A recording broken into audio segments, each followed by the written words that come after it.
Thank you very much. Oh, George, how young we were. Like the students here watching us tonight.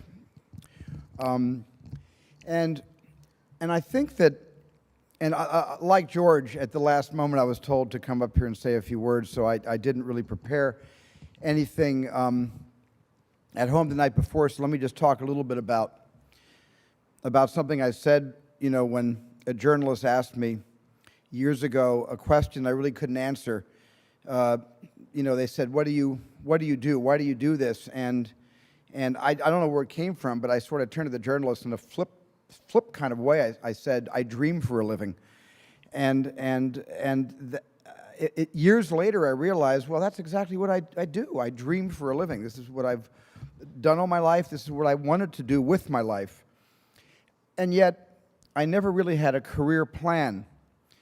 We all have plans. We all make plans. It sometimes starts when you have to declare a major. And I, of course, was at a college that didn't have the major that I would have declared, which was film and television. So I was an undeclared major. I majored in English because my father told me I needed a fallback career in case the movie directing thing didn't work out. And he said that if you major in English, you can teach. And teaching is a noble profession, something that I have come to understand is maybe the noblest profession in the world today. Teachers perhaps are also the most underpaid heroes in the world today.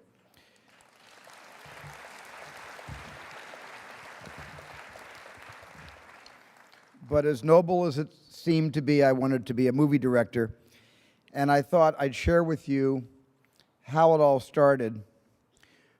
Everything I'm about to tell you happened completely by accident.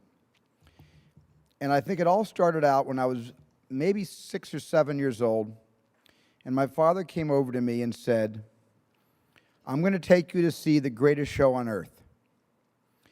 And when you promise a 6, 7, 8-year-old young boy that you're about to see the greatest show on earth,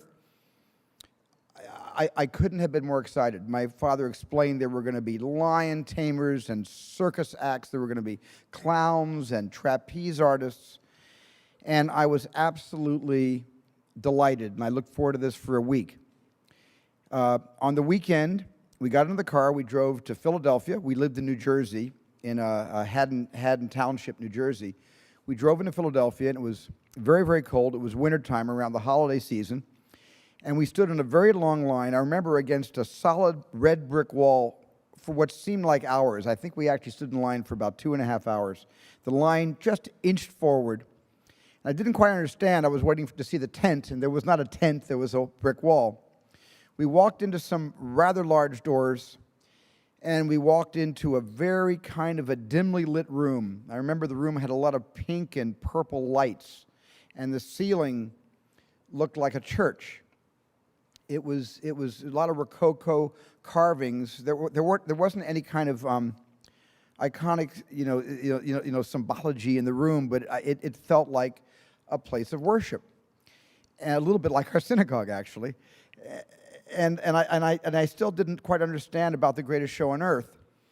And I sat down in some seats, and they were all facing forward, not bleachers, but seats.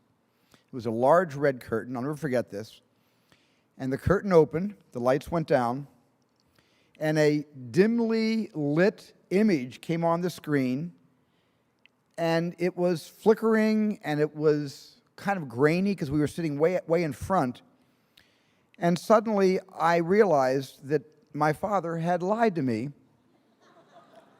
and had betrayed me and had taken me to a circus that wasn't a circus. It was a movie about a circus, and I had never seen a movie before. That was the first movie I ever saw, Cecil B. DeMille's The Greatest Show on Earth. I had never seen a motion picture before. I had seen a lot of television because my dad was an electrical engineer, and in his spare time, when he wasn't working for RCA, he was repairing the early television sets of the early 50s. So I knew television, but I didn't know movies. That was my first movie experience. And I think the feeling of disappointment and regret and betrayal lasted only about 10 minutes, and then I became just one more victim of this tremendous drug called cinema. And I was no longer in a theater. I was no longer in a seat. I wasn't aware of the surroundings. It was no longer a church. It was a place of equal devotion and worship, however. I became part of an experience.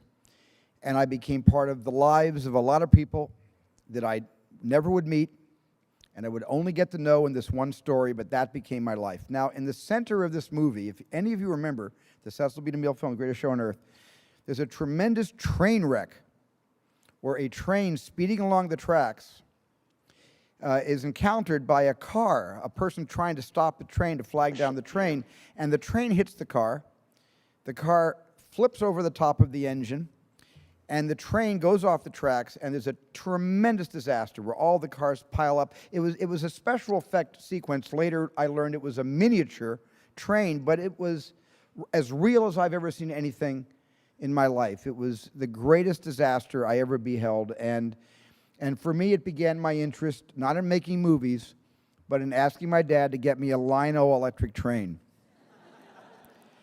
So I went from wanting to become part of this incredible experience to wanting to own my first electric train. And that holiday season, my dad got me my first Lionel engine and a little coal car and a caboose and a few passenger cars.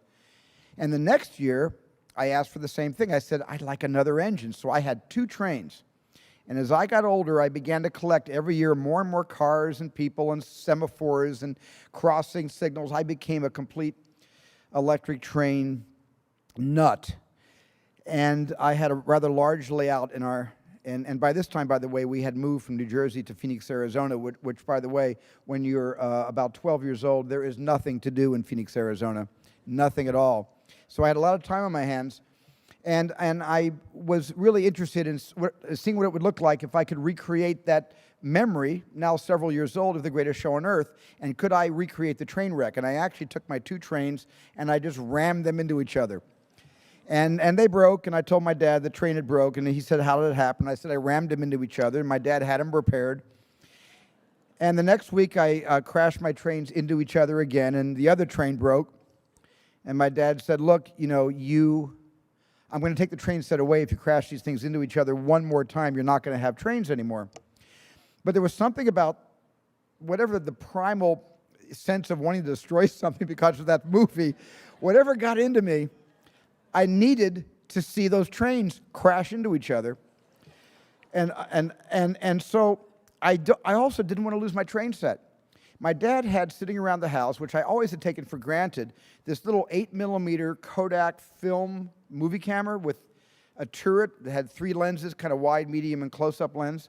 I never really bothered with the camera. But I thought, well, I know what I can do. What if I film the trains crashing into each other?